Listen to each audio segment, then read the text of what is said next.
Well, hi, and welcome to another edition of From the Woods Today. I'm Renee Williams, and I'm here with my co-host, Billy Thomas, and we have a wonderful show on this frigid November morning. Yeah, we all woke up to a little bit of chilliness this morning, and hopefully you didn't have any plants or other things get damaged in that frost we had. But we do have a good show for you today, and we're glad to have you all with us here. Whether you're joining us via Zoom or you're joining us via Facebook Live, thank you. We greatly appreciate your attendance. Today's show, we've got three speakers. I will be your first speaker today. I'm going to be talking about the 5 W's of woodland management. And then we're going to have Laurie Thomas on. She's not going to be doing a tree of the week. Instead, we're doing Project Feeder Watch. This is a really cool activity that you and your family can participate in. So make sure you check that out. And then Dr. Ellen Crocker is going to be following up with what's bugging my tree. And she's got a really cool specimen. We're going to very cool. So make sure you stick around for that because it's like I'm like, Ellen, is that real? But right. it is. So we'll find out. Yeah. But folks, you all can interact with us if you're on Zoom via the chat pod, and if you're on Facebook Live, use the comment section, and we'll respond as quickly as possible. But Renee, excited to be here today. Yes, definitely. And so let's get started with you. Right. You're talking about the 5 W's. Explain that a little bit. Yeah, so I will go ahead and get that shared. I'll get my screen shared with you all. Really, if you think like a reporter, right? The who, what, when, where, and why is what I want to try to speak to today on the 5 W's of woodland management. You know, and my job is to try to help landowners connect with the natural resource professionals that are out there and do some management based on their objectives on their property. So I want to try to go over kind of at a sort of high level those 5 W's and hopefully inspire those that are woodland owners to really consider working with some of these professionals that are out there. It'll be a great and rewarding experience for you. So let's go ahead and jump right into it. So quickly, I want to give you a little bit of information about kind of woodlands here in Kentucky, and they are significant and important, and I hope I'll make a strong case for that. And then we're going to talk about, you know, why you should manage your woodlands in the first place. And what are we talking about woodland management and what can you do with your woods? We'll talk about that a little bit. And then we'll talk about, you know, when should you get involved in woodland management? And there are some key times that are really important regarding that. And then we'll talk about where woodland management can take place and hint your woodlands if you have some, but there's a little more to it than that as well. And then I want to kind of wrap it up with who is involved. And these are really the organizations, really the top organizations that are available to work with woodland owners on a one-on-one basis and trying to care for their property. So let's just get into Kentucky's woodlands a little bit. So if you look at the state of Kentucky, a little over 25 million acres are here in Kentucky, and over 12 million of those are considered forest land. So it's huge as far as a land use and a resource that we have here in the state. Nearly half the state's covered in forest land, so it's really important. And believe it or not, most of that is privately owned by individuals and families. We do have a little bit of corporate ownership in Eastern Kentucky, some of our large landholding companies and coal and gas companies, and we have a little bit of federal land in our national forests and some of our military installations. But by and large, it is mostly private individuals and families who own the woodlands of Kentucky. So working with them and supporting them is important for all of us. And that's important because these woodlands provide so much for us. You know, we always say here, trees are the answer, and they're the answer because they provide so much to society, not only in countless wood products that we use, but jobs, employment, wildlife habitat, cleaning our air, cleaning our water. It's easy to see why we say that trees are the answer. So we want to do whatever we can to try to support these owners of these woodlands, to try to use them wisely and use them in a conservative way so that, you know, we have those resources for future generations as well. And unfortunately, oftentimes our woodlands are treated as a bank account. So, you know, you may have some crisis that arises. Maybe somebody needs to go to college, which isn't a crisis. It's a great thing, but you're paying for it may be a crisis. Maybe a pickup truck dies and you need a new truck, or, you know, some other home or farm repair kind of makes you scrambling to get some resources to try to address those. And, you know, what we will say is that, you know, it's better to treat your woodlands as an asset and manage them as an asset and not just as a savings account to be drawn down when that crisis arises. So treat them as a farm asset because they really are. And right now it's so important that we are engaged in our woodlands. If you're a woodland owner, there are numerous threats facing your woodlands, and we'll talk about those in a minute. And they really force our hands to be involved with those properties, because if we don't, we're not going to be happy with the results that we end up with. And we know that if we care for and manage these resources and in proven ways that have been scientifically proven, and that we can make these woodlands healthier and at the same time more productive. So that, some good management, working with the appropriate natural resource professionals and getting enrolled in the appropriate programs can really help these woodlands be way more productive than they currently are. Dr. Stringer, our department chair, who's been involved in forestry forever here in Kentucky, likes to say that our woodlands are worth about 25% of what they could be from a timber standpoint. And that's largely because we've been really abusive to our woodlands for a long time. So we can do things to make them healthier, more productive. And that's what we're trying to promote and encourage people to do. So why manage your woodlands? Again, it's an asset that's under your control. All these threats mean that if you don't do anything, that there's a good chance something happens to your woodlands that you're not happy about. So being involved and being active is a way to kind of keep that from occurring. And we want these woodlands management to help you get your objectives, right? Everybody owns their property for a variety of reasons. What we have found is often people own their property for privacy and beauty, the scenery, the idea of wanting to pass it on to heirs. They care about wildlife. And rarely do we hear that I want to just grow the highest quality timber on my property, but it does happen. So the point is that however you value your woodlands and whatever you want your woodlands to achieve for you, natural resource professionals will work with you to try to get your objectives achieved for your property. And they'll do that by making recommendations and getting you engaged in programs and other opportunities to get practices actually done on your land that moves it in the direction that helps you achieve your objectives. So that's really an important focus. And believe it or not, there's also not only not only technical assistance available, but there's also financial assistance available to woodland owners. And I don't have time to go into it today, but there's a number of different programs that are available that provide financial assistance to woodland owners that are engaged in conservation practices on their property. So working with the natural resource professional is a great way to get aware of these programs and to enroll in them and get them used on your property. So let's talk real quick about these woodland threats. And, again, the idea of doing nothing was something that we thought about a long time ago, and it might have worked for a while. But now with these threats, doing nothing is going to be problematic. One of the big ones that Dr. Ellen Crocker is going to be talking about today, she talks about are a lot of these invasive plants and insects and diseases that are really a threat to our woodlands. So this image here just shows a sea of bush honeysuckle. So if you're anywhere in central Kentucky, it's probably a scene you've seen before, but unfortunately we're seeing this in western Kentucky and eastern Kentucky as well, where this plant gets in and basically takes over the understory and won't let anything else grow up underneath it. So it's really going to alter that woodland for the long term. So these things are occurring and they're aggressive. So being vigilant and getting them early detected and under control is key. And that's what we always preach. And we will continue to do so because we know it's a lot easier to treat one or two plants than an entire hillside of them.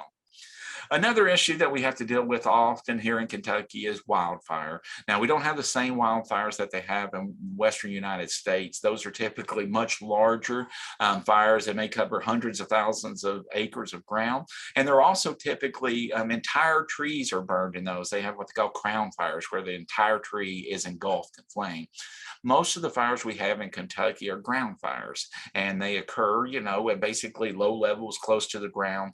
But don't let that fool you, because they still end up doing a lot of damage to those trees in long term. They basically create some entry points and some scars and damage at the base of those trees that make them susceptible to other kind of injuries down the road. So just because the trees green up the next year after a wildfire occurs in an area doesn't mean that there's not some damage that's being hidden by those green leaves. So that's something we got to be vigilant against. The other thing, especially if you're an absentee landowner, is timber theft and trespass. We see that when the prices of timber start to rise rapidly, we often see an increase in timber theft and trespass issues. Now, not all timber trespass is intentional by any stretch of the imagination. Oftentimes landowners may not be familiar with their property boundaries, and there may be some miscommunication with loggers or others about where the property line is. But it is still an issue if it happens on your property. So that's something to be concerned about if you're an absentee landowner. And one of the best things you can do is to have some involvement and some activity on the property so that people know that this property is being used. So what can you do with your woodlands? And you've got a few options, right? Fortunately, one of them, I guess, is doing nothing. And that's easy right now, right? We call that benign neglect, just doing nothing, just letting them be. But we'll say that, again, if you do that, it may be easy right now, but you may end up with results that you're not happy with later for those reasons that I just mentioned a moment ago.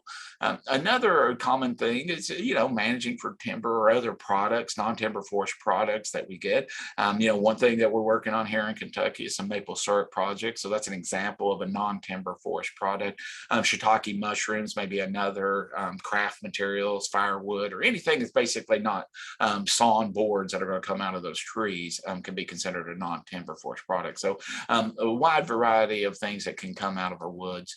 Many times landowners are interested in managing for wildlife. They want the wildlife to have appropriate habitat and homes, whether the folks are interested in harvesting them through hunting, or if they want to take pictures of them or just see them or have them present. That's a great reason to own woodlands. And fortunately, working with natural resource professionals can get you the assistance you need to make sure you have the appropriate habitat in place for that. A lot of people enjoy the recreational opportunities, whether it's hiking or camping, wildflower walks, or just being out in the woods and getting some kind of break from everyday stresses is a valuable and very important reason for owning woodlands. And I know a lot of people really enjoy just the opportunity to get out in their woodlands and kind of disconnect a little bit from the hustle and bustle of everyday life. The other thing is clean water is really important, right? And our forest plays such an important role in that. We've talked about examples here on this show before. Berea College is a great example. They own a lot of forest land, and in turn, they supply a lot of water for the community in Berea. So just one local example of how important water quality is. And if you think about the water that we drink here in Kentucky that comes from the Kentucky River, most of that area is covered in forest land. So that forest land plays an important role in keeping that water cleaner than it otherwise might have been. So that's an important reason to do that. And the great thing about woodland management, though, is you don't have to just pick one. You can have a wide variety of objectives for your property. And by working with the appropriate natural resource professionals, as well as some of the programs that are available, it's easy to kind of weave your objectives and get these practices to meet multiple objectives. So your natural resource professionals will be attuned to that. So let them know what you care about. When you're talking to them, let them know what's important to you, how you value your woodland, and they'll take that into consideration as they're developing recommendations to help you get the most out of your property. So what is woodland management? And, we have entire courses that last entire semesters on basically woodland management here if you're going to get a forestry degree. And we don't have time to get into that depth. But just the point is that there's a wide variety of practices that foresters and wildlife biologists and other natural resource professionals can do on the ground and that can kind of alter that forest. And they alter it in a way that moves it in a direction to meet your goals and objectives, right? And that needs to be based in not only your objectives, but it also needs to be based in the capacity of the land. So, they want to make recommendations that are appropriate not only for your goals, but what your land is capable of doing. And, people own their land, as I said, said, for a wide variety of reasons, and we can try to get all of those interests met. So whatever you own your land and whatever reasons you own it for, make sure you communicate those with your natural resource professionals, your family members, because that'll really kind of help guide the actual practices that'll get done on the land. All right, so when should you do woodland management? Typically the sooner the better, right? Trees are a long-term prospect. It takes a long time for them to grow and reach maturity. So typically the sooner we can get involved, the better. But you don't want to get ahead of yourself too much, right? You want to make sure that the practices that you're doing on the ground are going to help you achieve your objectives. So in order to do that, you need to know what your management goals and objectives are for your property. And once you have that in place, then that you're really kind of set up to get started in managing your woodlands. And we do know that there are some key times in the development of a woodland. They start out as little acorns, if you will, with oak trees, and eventually they're going to end up to a very large tree. But throughout the life of that tree, there's typical times that we can get in and make some interventions. And these interventions can have a big impact on what that future forest is going to look like. So working with your natural resource professionals, they're going to be attuned to the status of your woodland at the time. They're also going to be attuned to what you're trying to do. So they know when some of these things need to take place. So that's an important thing to keep in mind, that while you don't always have to be out there doing something all the time, you be doing certain things at certain key times can make a big difference in the long term for that woodland. And then, like I said, that really means that some of these are kind of time sensitive. One example might be is if we get a bumper crop of acorns and oak seedlings that come up, and we're having trouble getting oak established in that woodland, that's a time, an opportunity, kind of a moment in time, if you will, to kind of work with that cohort of seedlings and kind of get them the appropriate amount of sunlight on the ground, so that they have the chance to develop up into trees that will have the ability to occupy that site at maturity. So just one example of how that time sensitiveness is important. But again, working with professionals, they will help you know that. So where do you conduct woodland management? Well, the obvious one is your woodland, but where on your woodland, right? A lot of people may own woodlands that have a diversity of habitat on them. They may have different slope positions. They may have different productivity levels. They may have a whole lot of different things going on, but it's really going to depend on your objectives for your woodland, right? What you're trying to do with your property and the current condition, right? It gets back to that timeliness of when you're going to do stuff at certain points. That may dictate when you do or where you do a practice, given the timeliness of what's happening in those woodlands. Typically, address problem areas before they become larger. That's a kind of a rule of thumb. So if you have an area where maybe a few invasive plants are getting established, that would be an area you'd want to focus on to prevent those from kind of expanding beyond that. If you only have a very limited amount of time, then we would probably advise you work on your most productive sites. That's where you're going to see the biggest growth and the biggest change over time. So if you have a very limited amount of time, you may want to concentrate more in the coves and areas that are more productive than maybe on the ridge tops, all things being equal. And, but not only in your woodlands, but we think you can get some education about woodland management elsewhere, right? Attend woodland management programs, educational programs across the state. Here in the Department of Forestry, we offer them on an ongoing basis, but local county offices often offer forestry-related programs as well. So go to these programs and learn what you can do and learn who can help you. So while most of your woodland management will take place on your property, I encourage you to get out and see some other things and learn some other things as well. And again, there's lots of opportunities for you to get involved in organizations, whether that's with the Kentucky Woodland Owners Association or your local conservation districts, or however you can get out and get involved in woodland management. All right, so now I want to kind of wrap up with who's involved with woodland management here in Kentucky. Obviously, it's you, right? Because you're the woodland owner and it's your property and you kind of dictate what happens on that property. But it's also with the forestry natural resource professionals that are out there. And we have a few of them. And I don't really have time to get into every nuance and detail of them, but one of the first ones we send you to would be the Kentucky Division Division of Forestry. And they have the ability to come out and meet with you. They can inventory your property, kind of let you know what you've got. They can develop a woodland management plan. They can get you all kinds of assistance, whether you're looking to get your property certified or you need some technical assistance or cost share assistance. If you need tree seedlings, they can help you with that as well. Maybe you're dealing with wildfire suppression issues on your property, they can help with that. So it's a great resource, kind of a good starting point. Another organization that you'll want to think about will be the Kentucky Department of Fish and Wildlife Resources. Fortunately, they have biologists that can be available to meet with you. So if your main interest is in wildlife related issues on your property, those would be the ones you'd probably want to start with and be working with them. They have a bunch of habitat how-tos. They also can help if you have a pond, help you manage your pond, or if you're dealing with nuisance wildlife, they can help you do that as well. So it's a good group to work with.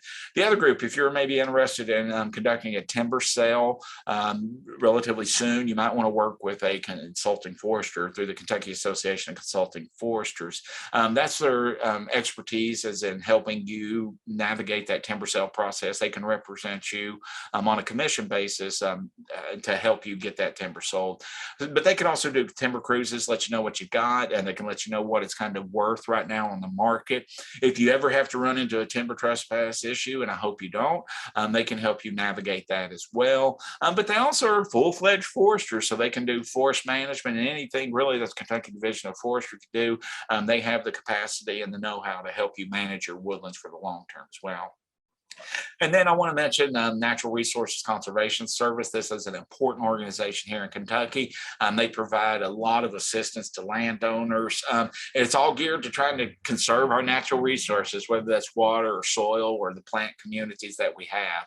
And they do that through technical assistance. And again, it's based on what the customer's goals are, but it's also grounded in science and what we know that works. In addition to that technical assistance, they can provide financial assistance through a variety of their programs that are out there and available. I also want to mention Kentucky State University. If you're interested in some of the non-timber forest products, I guess everything but maple syrup and maybe mushrooms, because Ellen does have expertise in that as well. But pawpaws, bees, agroforestry, some other small scale farming programs. And they also do a third Thursday. It's like a field day on a different topic during the summer and fall. Point being, they have a lot of opportunities to kind of help you if you want some of maybe not the woodland management part, but other reasons to manage and care for your woodlands as well. They can help in that. And then, you know, one of the best hidden secrets we have here in Kentucky is our county extension offices. Each county in Kentucky has a county extension office, and they have county extension agents and staff there to work in those communities and help those communities. And they do so much for our local communities. I just can't say enough good things about our extension agents and staff spread out across Kentucky. They are just a real gem. So get to know them. They do a lot of different things, whether it be trainings or field days, but they do so much more for their communities. But if you have some questions about what plant this is or what tree this is or something, or you need a soil test or whatever, they can help you do that. So they can connect with a lot of expertise on campus and get you diagnostic assistance. So a lot of times they may know what you're looking at anyway. So it's a great resource. And then finally, I'll wrap up with, you know, us, UK Forestry and Natural Resources Extension. You know, we have a great team that we are so proud of that does a lot of different aspects of woodland and wildlife management. And if we don't know the answers to some of your questions, we're pretty good at finding somebody that can help you, and we will do our best to do that. But we do a wide variety of educational programming. We try to do a lot of facilitation with our partners, help our partners get the message and the word out. So, you know, if you don't know where else to go and you've got forestry and wildlife related questions, reach out to us and we'd be glad to help you. And as you know, we do this show every Wednesday, so please make sure to tune in because we cover a wide variety of topics related to forest and woodlands, or forest, woodlands, and wildlife here in the state. And I'll wrap up with, you're not alone, right? There's so much help that's available out there. If you know a woodland owner that's not doing anything with their property, let them know about some of these resources and programs that are out there. It may be something that really can change the direction of that property. And often just knowing who to contact, right? If you know you may have an issue, but you don't know where to get that information, it can be a challenge. So that's why I encourage you to reach out to us, reach out to your local county extension office, and we can help you make those connections that you need. And just remember, trees are long term. It's not like farming as far as like 1 year and we started again with a fresh crop. These are long term prospects. So, we need to think long term and we need to manage for the long term when we're dealing with trees. And because woodlands are facing so many threats, you've got to do something, right? Get involved and be active, even if it's just monitoring your property. Knowing what's going on your property can prevent you from having some headaches down the road. So that's all I've got, but I really appreciate it. And I do encourage you to take care of your woodlands and work with some of those that can help you. Wonderful presentation, Billy. Thank you for doing that. We greatly appreciate it. And, I think a lot of people, they may have 10 acres, they may have 100 acres, and they just don't know where to start, So I think, getting connected with your extension agent is one of the better ways to start that process. It really is. They know who the local players are. They'll know the individual foresters largely or biologists. They'll know about different programs that are going on. And they also have all the connections for other people as well. So, like I said, I think so highly of our county extension agents and our offices and staff. They're just an amazing resource. So please, connect with them and work with them because they know their communities and they know how to get you connected correctly. Mm-hmm. And we had a comment from Chris Kenny, said another important organization for a woodland owner is FSA. Yes, it is. And yes, Chris, great point. And, and actually I have a list of about 20 different organizations and I had to trim it. I just ran out of time on that. But FSA, Farm Service Agencies, they're really important. They're the one to help establish a farm number and some of your financial records. So to enroll in some of these programs through NRCS, you'll have to also work with FSA. And if you haven't done that, when you go meet with NRCS, they'll quickly direct you to your local Farm Service Agency. Fortunately, most of the time, those are in the same office building. A lot of them share like a service center across the state. So you can really get both of them at the same time. Okay, wonderful. Well, thank you very much. We greatly appreciate it. We'll move on to our next thing. Laura, hey, we're doing Project Cedar Watch, right? Yes. So today, no tree of the week. I wanted to talk about a program that a citizen science activity that's getting ready to starts November 13th. So there's still time to sign up, but it's Project Feeder Watch. And it's a great program. I personally have been doing it for 6 years now. And I look forward to the Feeder Watch, my count days and everything. So I just wanted to share this activity that you could do. You can do it if in your office, you could do it with a 4-H club. We have several around the state that have been, or just do it personally at home. So here's Project Feeder Watch. I'm with the University of Kentucky Forestry and Natural Resources Extension, and I'm here to share an activity for everyone that benefits science. It's the Cornell Lab of Ornithology's Project Feeder Watch. Project Feeder Watch is an annual survey of birds that can turn your love of watching and feeding birds into scientific discoveries. Feeder Watch is a winter survey of birds that visit backyards, nature centers, community areas, and other locales in North America. It collects long-term information on bird distribution and abundance across the continent. So between November 13th, 2021 and April 30th, 2022, birds at and around feeders can be monitored, as well as environmental factors, and reported to the Cornell Lab of Ornithology and Bird Studies Canada. And you don't even need a feeder. All you need is an area with plantings, habitat, water, or food that attracts birds.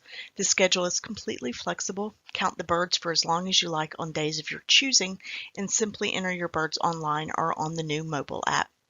And Feeder Watch is conducted by people of all skill levels and backgrounds, including children, families, individuals, classrooms, youth groups, nature centers, and bird clubs. And I know in the last couple of years, a few 4-H clubs have also participated.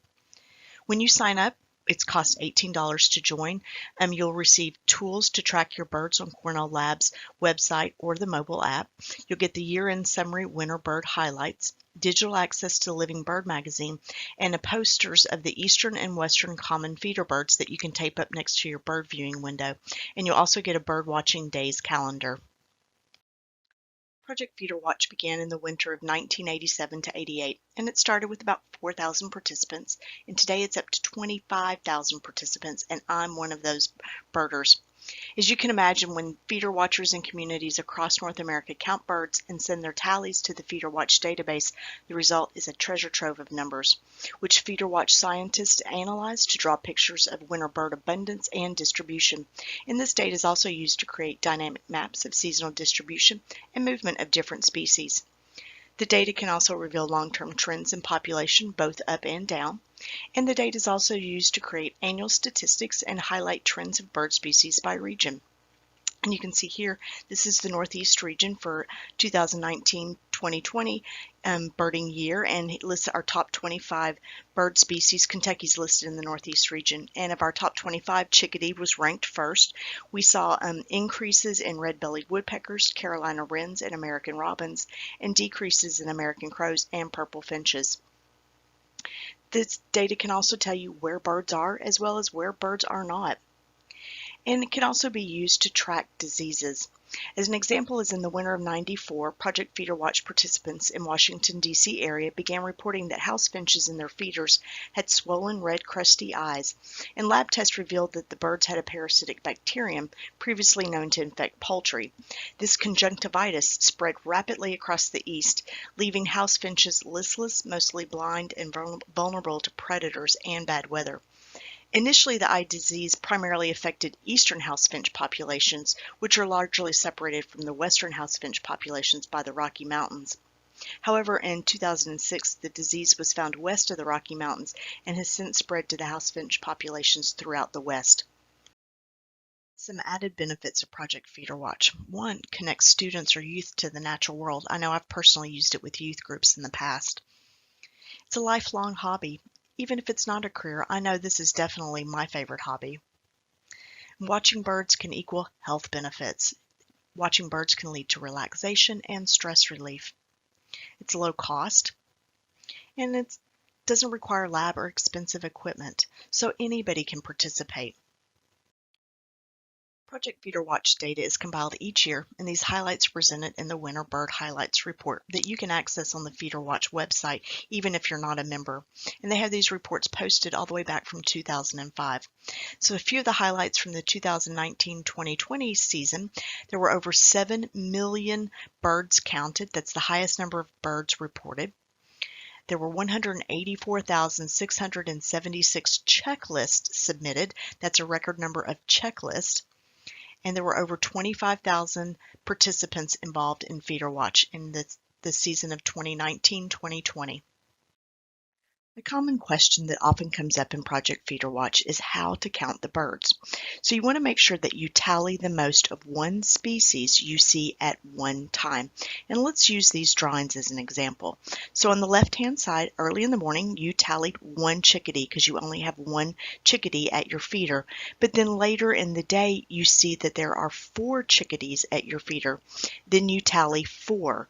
So your total tally for the day is going to be 4, not 5, because 4 is the most you saw at one time. Just a few additional resources that I wanted to mention. One we've already mentioned is the Project Feeder Watch ID posters. So even if you don't sign up for Project Feeder Watch, you can go to their website and download these posters, print them out 8.5 by 11, and put them up next to your window where you might have a bird feeder outside and help you identify your birds. And then there's also the Merlin Bird ID app, which is a free mobile app for your phone, and it features photos, songs, and calls, range maps, and tips from experts around the world to help you ID birds you see and hear. And so it's a great drop-down, narrowing down menu to help you identify the bird you're looking at. And now you can also, they do it with recording sound, the bird call, and it'll help you identify that bird. And then there's All About Birds website, which is a fantastic bird guide that can help you identify birds, learn about their life history, listen to their sounds from all around the country, and also watch bird behavior videos. It's a really comprehensive online guide. And then there's some additional educational resources kind of geared towards youth. And the Cornell Lab K-12 education includes Feathered Friends and Bird Sleuth. And they've been working with Pennington Wild Birds to create curriculum month by month that'll engage children in watching birds, feeding birds, and learning about bird behavior. All of the curriculum is free and downloadable. All the different lessons are. Like I said, it's geared towards elementary school age, but there are some for middle and high school as well. They're easy to use, and they do help you teach science content throughout the year. And also, if you're an educator, you can register to get a free Pennington window bird feeder that you can use at your office or with your clubs as well. Happy birding and enjoy. Well, thank you, Lori. We greatly appreciate that. And, Sure. I was wondering, it's like, why is it important to join Project Feeder Watch? Well, I mean, it's a way to collect data across the country that we can't have scientists out there counting birds everywhere. So Right. we're spreading that reach by collecting data for them, and then that information can then be utilized to find out more about what's going on with our feeder birds in the winter. And the same goes with, there's a lot of different citizen science projects with birds, particularly like an eBird that's just out looking at birds. It's not based around feeders. And that's just a way of expanding that reach of that science, of that knowledge of what's going on out there. So it's a great program. Like I said, I really enjoy it. I usually count on Saturdays and Sundays because I'm home around the house those days. And sometimes I only get to spend about 20 minutes counting, but it's really relaxing. And I look forward to it. It's like you get all your feeders out, you get them cleaned up, get them filled up, and it's really nice. Last year I saw several new species I hadn't picked up before, so that was exciting. You get a new one, like, oh my gosh, it's a siskin. I hadn't gotten a pine siskin or a fox sparrow. So it's a great program. If you do go to the website, I would say check out, they've got suggestions on bird feeders if you want to put a feeder out, but you don't have to. If you've got habitat, you can just look at the birds there. But they've got great information on feeders and seed types also, and what you should be feeding your birds on there as well. So I think I would be more concerned about not knowing what kind of bird I was looking at. well, you'll get used to it. That's what's great. When I first started it, I didn't know a lot of my birds, but because they sit still at a feeder instead of flying through the woods, it makes it easier to ID them. And then if you put your posters up next to it, which are some of your common ones, you'll start going, oh yeah, I know that one. I know, ooh, that one's different. Let me get out my bird book and look it up. Wonderful. Well, thank you very much for joining us about that. Yeah. Very cool. Great family activity for sure too. Yeah. Exactly. Cool. All right. So moving on. Oh no, we teased earlier, right? Oh, we did. Ellen, we were telling them there's a big specimen that we weren't sure that was real. So Right. how are you today? I'm doing great. I'm talking about fungi, which is always good. Always a good day when I get to talk about them. I say, what's bugging your tree today? Oh my goodness. Well, today we've got a special treat because we're going to be talking about one of the mushrooms that's popping up right now. Hopefully you can see the slide. That is oak bracket fungus, also called Inonotus driatus. And as the name implies, it's on oaks. It likes oaks, but you can kind of see these weird looking blobs at the base of oak trees in town right now. And so I wanted to talk about it a little bit and show you a nice specimen of it that someone brought into my office yesterday. So what does oak bracket fungus look like? Most of the year, you won't see anything, as this fungus is growing inside the wood of the tree and the roots at the base of the tree underground. So you're not going to see it most of the year. The main kind of body of a fungus, that vegetative part that's doing all the eating of the wood, it's going to be invisible to you. But in the fall, late summer, it's going to produce these fruiting bodies, its version of mushrooms, right? That might not look like what you think of as a mushroom. It doesn't have that nice little form with a cap and gills on the other side. Instead, it is lumpy and irregular, and it's got kind of these overlapping layers, maybe kidney shaped or circular, kind of all fusing together.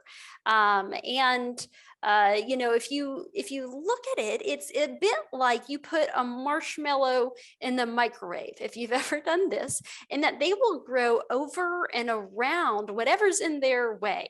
So a lot of times you'll see them at the base of the tree, and if there's grass growing there, like in this picture, they're going to grow up and around that grass, and you'll see little grass blades stuck inside of the big fungal fruiting body. You might see leaves or, you know, other things just kind of consumed by that.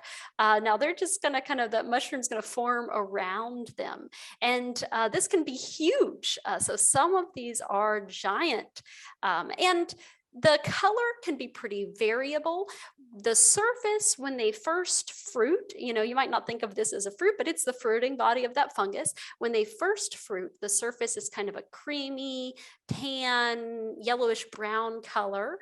And it can secrete this kind of orange or brownish liquid here when it's young.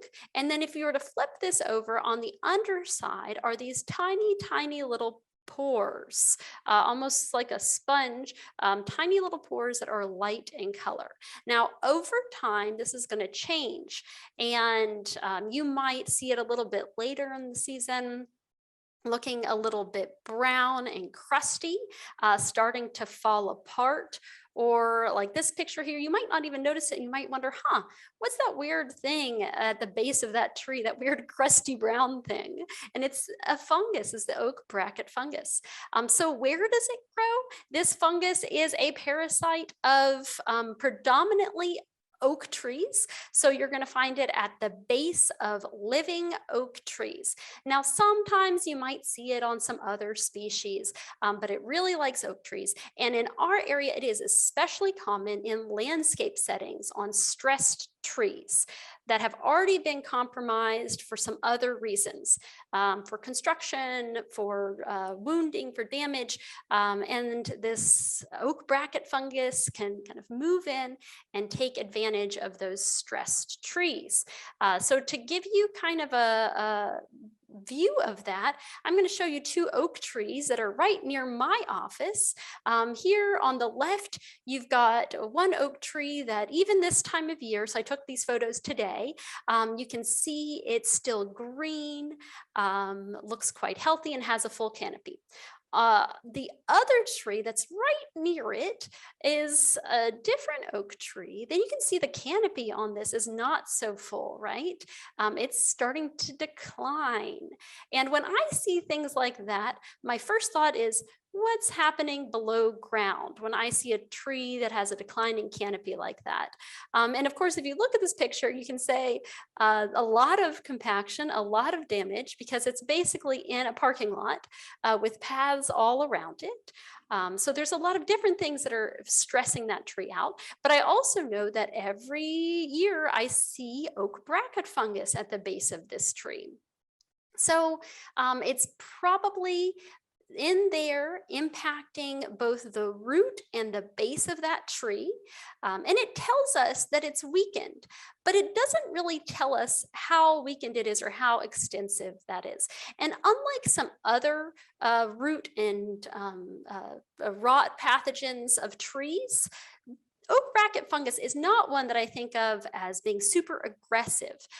This is really common. It's a normal fungus, a native fungus, a normal issue for our trees, but it's associated with stress. How extensive is that is hard to say. What this fungus does in the wood is it breaks down the wood. In particular, this is what's called a white rot fungus. So it's breaking down the lignin in that wood, leaving it kind of discolored, but also weaker than it would be otherwise. But trees can still live with a lot of decay. They might be a little bit more susceptible to falling over and failing, depending on how much decay is there. But it's always surprising how tolerant trees can be of those kinds of things. So this is kind of one thing that I might do to trees. And if you were to look closely inside of here and cut this open, you might see signs of that damage. What we really don't want to see, of course, with tree decay is something like this that I stumbled upon just a few weeks ago. A landscape tree that had a lot of damage, a lot of decay. You can see all of this decay in here that had fallen down on someone's house. Now, in this case, you can actually see fungal fruiting bodies inside of that tree. The whole thing was hollow pretty much. And in this case, it was some different fungi that were causing it. It might have had oak bracket fungus, but it definitely had some other more aggressive rot fungi in there. And there are many other similar fungi out there. So one of the ones that I look for a lot that's more aggressive, can cause more damage and increase that risk of failure, would be different Ganoderma fungi. They also produce these kind of shelves, these bracket fungi that commonly will fruit at the base of trees. And in this one, you can just see how much decay has been present there. They'll also impact the roots of those trees. And there are many others. So this is another one that recently fruited in our area, armillaria, or shoestring root rot. And the reason it's called shoestring root rot is that in a different phase, it forms these kind of hardened fungal structures, rhizomorphs that'll be under the bark, and you can kind of see them really distinctively that way. But those are two things that can certainly also pop up this time of year. Of course, they're present all year round. They're just in the tree, in those roots under the ground, causing that decay. And this is the time of year when you might see them because they might fruit. And these honey mushrooms, those mushrooms are very ephemeral. They're going to come and go, and then you won't even be able to see them. The oak bracket fungus and the Ganoderma I showed, they're a little longer lived. That Ganoderma is quite woody. And so you'll see each year it's going to put on a new layer of pores and get bigger and bigger over time. So lots of different fungi are out there that are causing root rot and rot to the base of trees, which raises the question of what you can do about it. And for oak bracket fungus and for many of these root rots, there's really no treatment for infected trees. Once trees have this, that's going to be with them, and you can't treat them with a fungicide or something like that. It's not going to be effective. Instead, you can focus on promoting the health of those trees.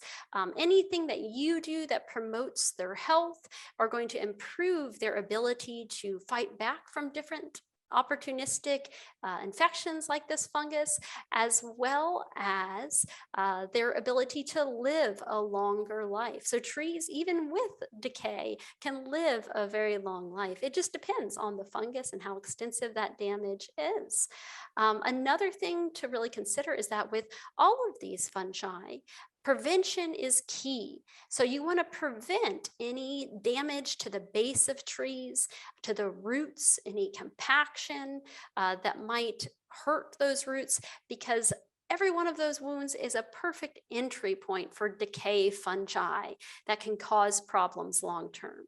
And then finally, it's important to consider risk, because if you do have fungi, whether they're oak bracket fungus or something else, at the base of your trees, that you want to think about, is that tree going to fail? If it does fail, what could it hit? And can this tree be left, or should this tree be removed? So if you hire and talk with an arborist, they can look at that in more detail. And this photo right here is Dave Leonard, who is an arborist here in Lexington, who was just out yesterday looking at a tree that had these really large oak bracket fungus fruiting from it. And you can see those here.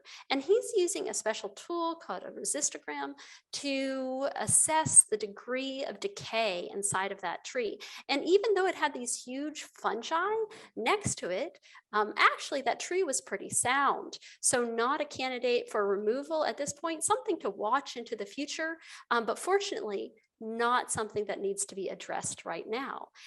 And you all are in for a treat today, because not only did he go visit those trees, but he brought me that fungus. So just to give you an idea of how big these oak bracket fungi can be, check this out right here. So this is one oak bracket fungus fruiting body. And you can see just how big it is, right? So much bigger than my face. And it's got little bits of leaves and roots and grass growing up through it. You can see those. It's also got that kind of liquid that's oozing from it right there. So just kind of a interesting find that you might see at the base of trees near you. Well, Ellen, I didn't turn my camera on because I wanted to make sure you were big. I saw that. But, oh my goodness, that was crazy. Yeah, and so many thanks to Dave for bringing me these giant fruiting bodies. For the record, I happily accept donations of huge mushrooms anytime. That's awesome. Shout out to Dave Leonard. Thank you, Dave. Yeah, that's awesome. I am so assuming that's not edible, but yeah, want to eat the grass and the leaves. No, I would say this is a hard no on the edibility. So this one is tough. It's kind of really fibrous, and it's got all this grass and leaves and dirt incorporated into it. If you were here with me, you could see it's oozing. It is not very appealing, but nonetheless, something you might see and wonder about. This is one that is not as concerning as some other things, because a lot of times it will be associated with some decay. If you see a mushroom or a fungus kind of fruiting off of your tree, it's not a good sign, because that's just the fruiting body. There's this bigger fungal body that's living in there, and it's eating something, and it's probably eating the wood in the tree. But some of those fungi are more aggressive than others. And so knowing which species it is can be helpful in thinking about, what does the future have in store? Is this something that's going to act really rapidly? Or is this something that tree can live with for longer? Wow. So if you do have tree questions, how do you go about finding an arborist? That's a great question. So if you are looking for an arborist, I really recommend checking out ISA, the International Society of Arboriculture. They have a list of different certified arborists in your area who are going to be knowledgeable tree professionals. An arborist is a paid professional that you would hire to take care of your trees. They can come out and look at things, do an assessment like I showed that picture of Dave doing. There are some arborists who specialize in tree risk assessment, both kind of how likely is a tree to fail, and then what happens if it does fail, to help you make those decisions. And there's an entire qualification training that they go through that professional organization, ISA. I really recommend working with a knowledgeable tree professional. It is money well spent of someone who really is passionate about trees and has a lot of experience. Yeah, great point. I dropped that link in the chat pod for everybody. You can see how to find an arborist near you. But wonderful. Yeah, Well, really that was cool. definitely neat. Oh, so we have, does removing the fruiting slow the fungi damage? No, I don't think it would really do anything to slow the fungus inside of the tree and the roots of the tree, the base of the tree. In fact, it might even cause some damage because some of these fungi, it's kind of hard to tell where the fungus stops and the tree starts, especially if we're talking about Ganoderma. Some of those, it can be really tricky because they're woody and they're kind of really embedded. So if you're cutting out that fungus, you might do more damage than you're doing good because you're damaging that bark or that wood of that tree. At the same time, those fungi, those fruiting bodies, what are they doing? They're producing spores, and those spores might land if the opportunity presents itself and infect other trees. However, this fungus and other fungi, they are ubiquitous in our environment. This is all around. So it's unlikely that if you are in Kentucky, you do not have decay fungi around you. There's going to be Ganoderma, there's going to be, these oak bracket fungi and many more producing millions and millions of spores. Even if you remove this one, there might be others nearby.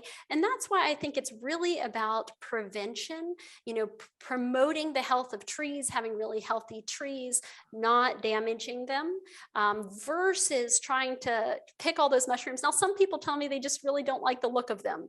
I don't understand that in the slightest. I think it looks so beautiful, don't you think? I mean, who doesn't want this big oozing mat all over? So if you don't like the look of them, by all means, you can get rid of them, but do take care not to damage your tree in that process.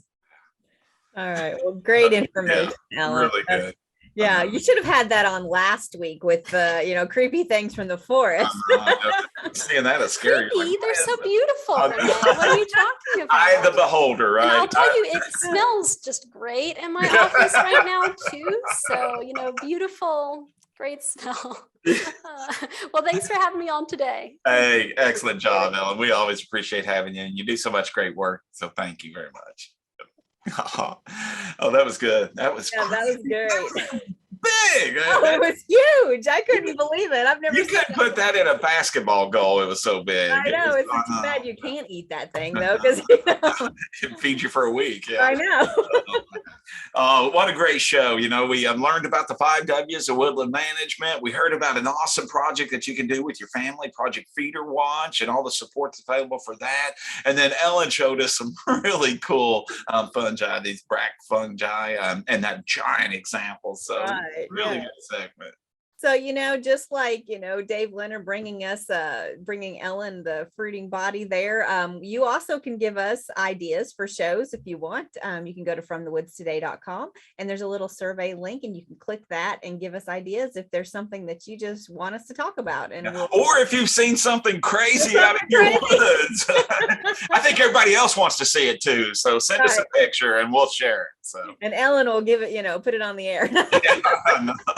Give it some FaceTime. There we go. Right. Oh, no, but thank you all for being with us. We really appreciate it each week. If you know of other people that might enjoy the show, please let them know about it and tell them to join us each Wednesday at 11. Right. Until then, take care. Bye. Bye, everyone.